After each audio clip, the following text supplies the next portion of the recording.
When I first started traveling internationally, I was a mess. I was terrified. I couldn't sleep for days before it was time to go, and I was nauseous all the way to the airport and unsure if I was going to even be able to get on the flight. So today we're going to talk about my 5 biggest travel fears and what I have done to overcome those fears and to go from being a terrified traveler to a triumphant one. Hi, I'm Colleen, And I'm Sean. Welcome to Travel is for You. where we share traveling tips and knowledge that we have gained from years of international travel experience.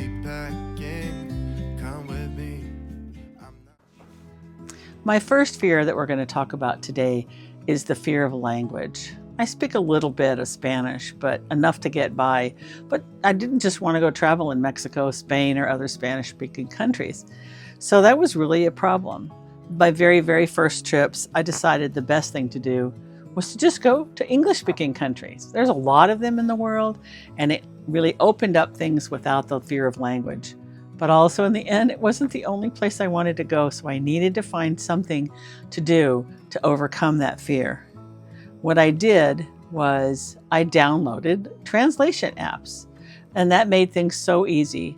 You can download and should download the actual language. Not all languages are loaded automatically, and sometimes you don't have internet, so you want to be able to use the translator while it's offline. So make sure that it has it built in, that language, or you download it before you go, and learn to use it so that you're comfortable with it.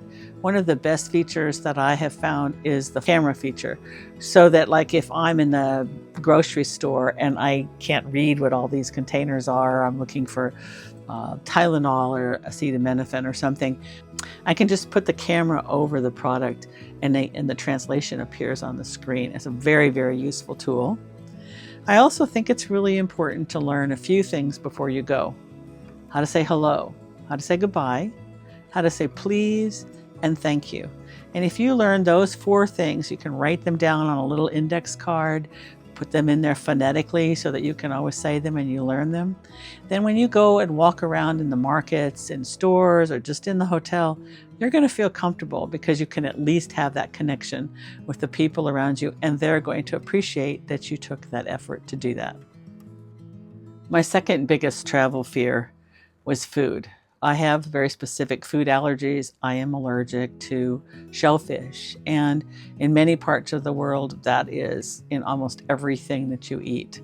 And so that is a real fear for me, and it's a legitimate one. I could end up in the hospital or worse, and so it's important. And I have a language barrier in many countries.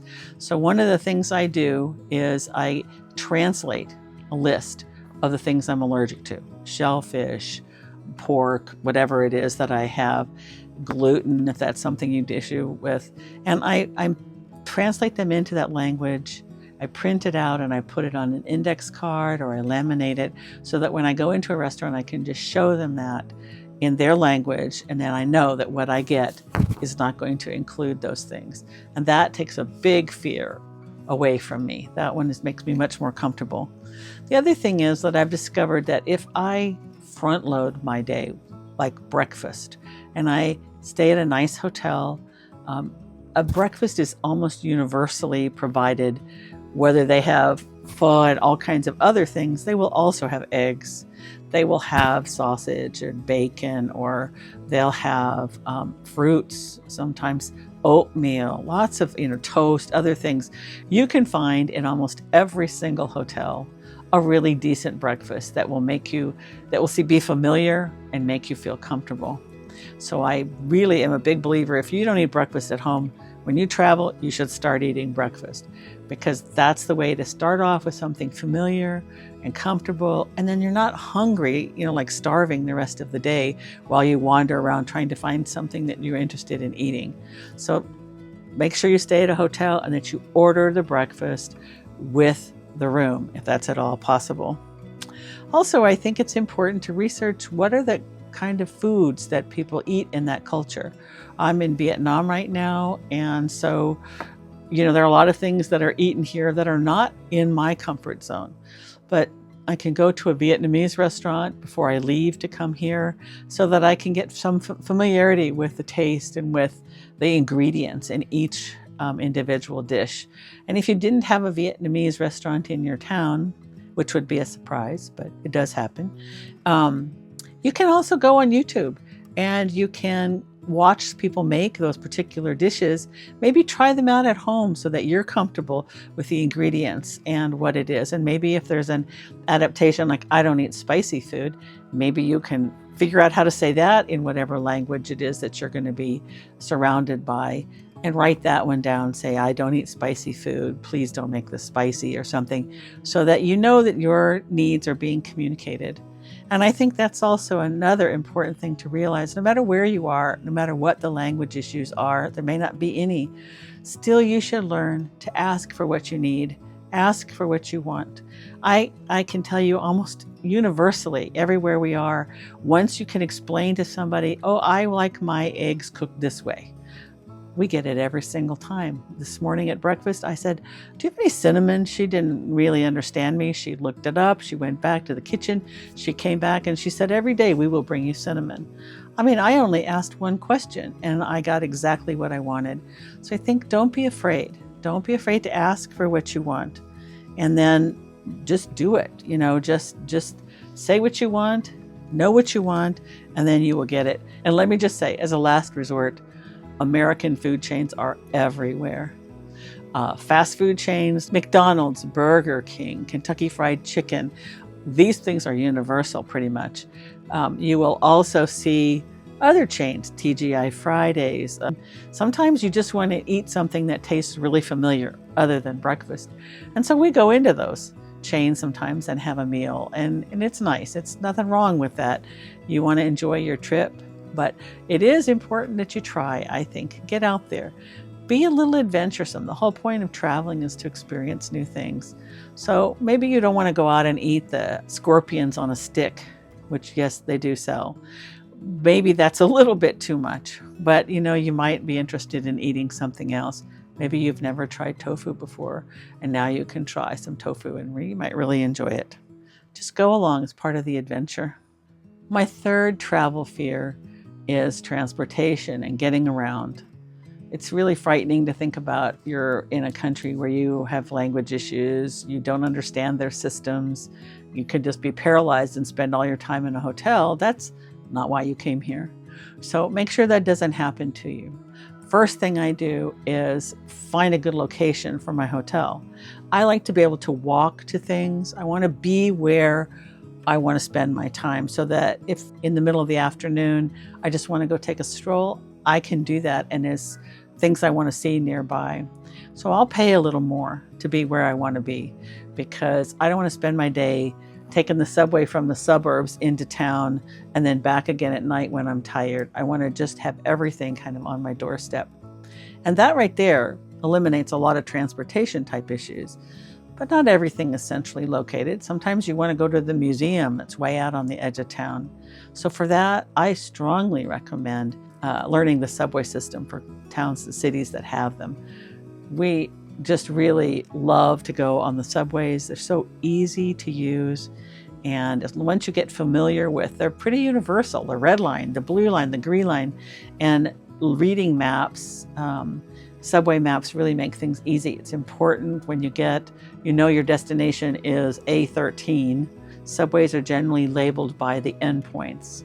So even though you're not going all the way to the end, you need to know that's the direction you're heading in, so you get on the right platform. But once you learn these things, it's so easy, almost universally in every city. I will say that it's really helpful sometimes to download the subway map ahead of time and look at it and get familiar with where your hotel is going to be. Maybe you want to go to that museum way on the edge of town. You can find the stop that's closest by. Google Maps, which is the other thing I was going to say, regular maps, which is Apple Maps, or Google Maps, they have a feature on the app which is mass transit.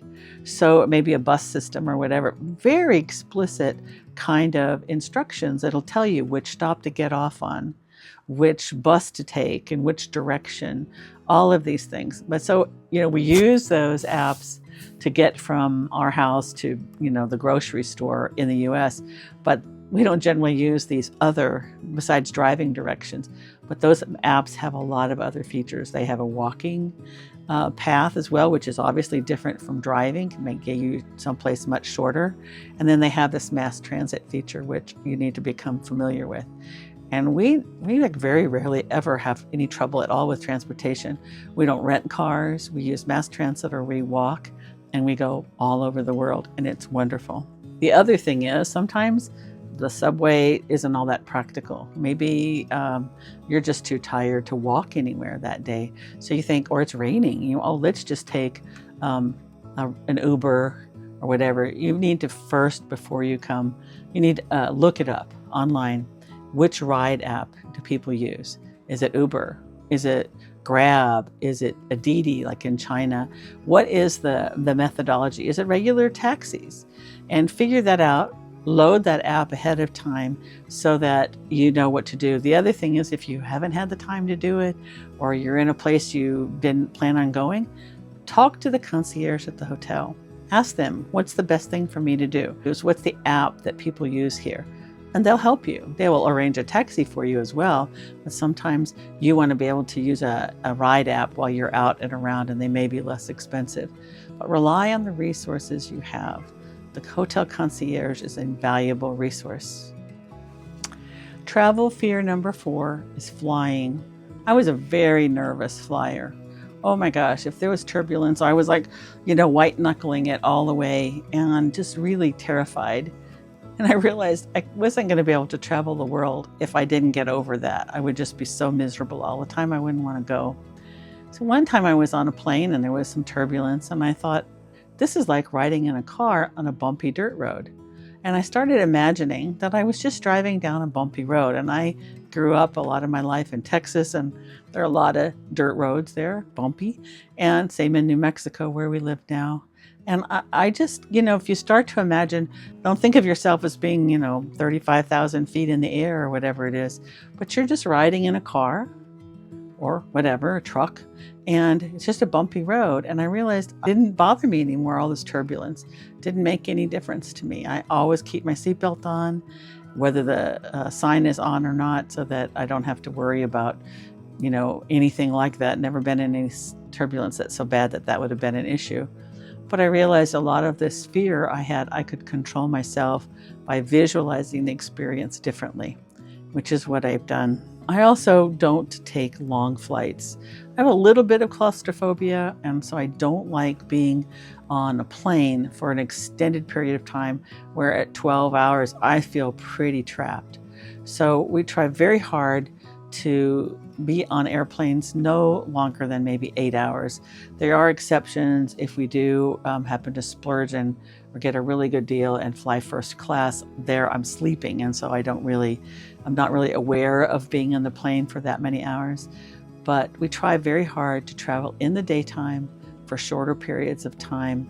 And we have a video, which I will post here or here somewhere, about how we handle our flights overseas and other places without having to do the long haul flights. My 5th and final travel fear is not having everything I need with me. Now, that could range from, did I bring enough medication? As I get older, I do have medications I need to bring. So I'm always careful. I count actually the days that I'm going to be gone.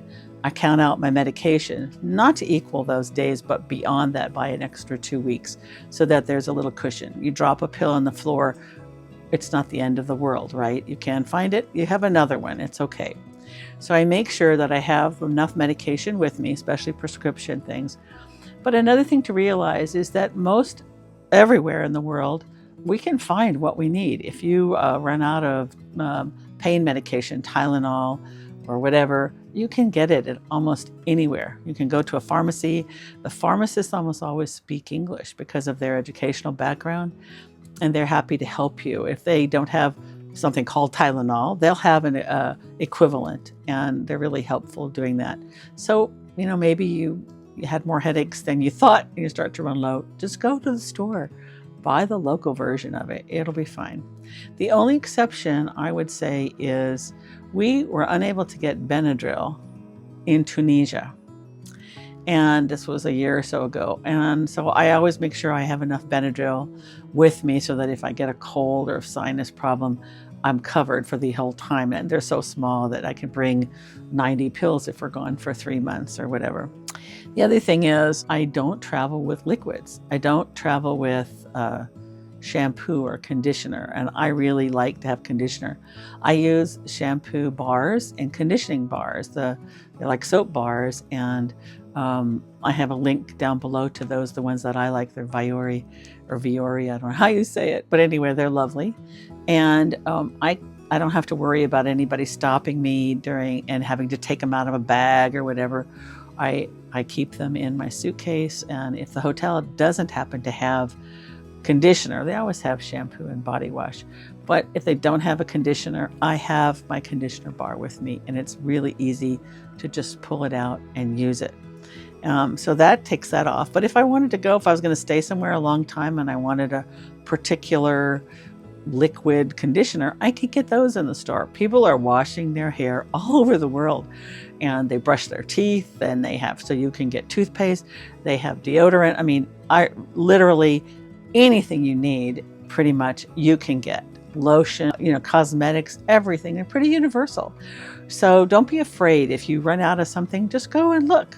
It's kind of an experience, right? Go into the stores, use your translation app so you can read the labels, and buy whatever it is you need. The other thing is clothes. So this is a big issue for a lot of people. I travel with a carry-on suitcase. We check it in, but it's a carry-on size in case we can't. And that has helped me to restrict what I bring. And I no longer bring massive amounts of things. And in my carry-on suitcase, I bring 5 shirts and 4 pants and 3 other things, like 1 pair of leggings and a skirt and a jacket or a sweater. So those are my 3 extra layers. And then I have 2 pairs of shoes, one I'm wearing, plus 1 other one. And we have 1 suitcase. So that's the 5, 4, 3, 2, 1 method, the way I apply it. And I fit all of those into travel cubes, which I believe in strongly because they really keep me organized. No more hunting through my suitcase and clothes falling everywhere, etc. I bring enough underwear and socks, for probably 7 or 8 days, just so that I don't have to wash all the time. I wear wool shirts all the time. I wear thicker ones in the winter time and thinner weave in the summertime. And I've gotten so I even wear my thinner ones all year round, and then I just layer it with another one if it's cold. So I don't pack anymore the things that, oh, well, what if I need this? What if I need that? I bring a skirt and some leggings, which I can use if I have to dress up, which is pretty rare, by the way. And I have waterproof shoes, and then I wear another one. So like I wear Hoka's a lot. And in the summertime now, I have these Keen sandals that I'm wearing, which are also waterproof. So it's just easy. It's very little that I'm carrying. If I really, really, really need something, stores are everywhere, and you can buy what you need. So relax, enjoy. No more stress, no more tension, no need to be afraid. We really do believe that travel is for you, and we hope that we have given you some methodologies to help make it easier for you to go. About to leave, already packing, come with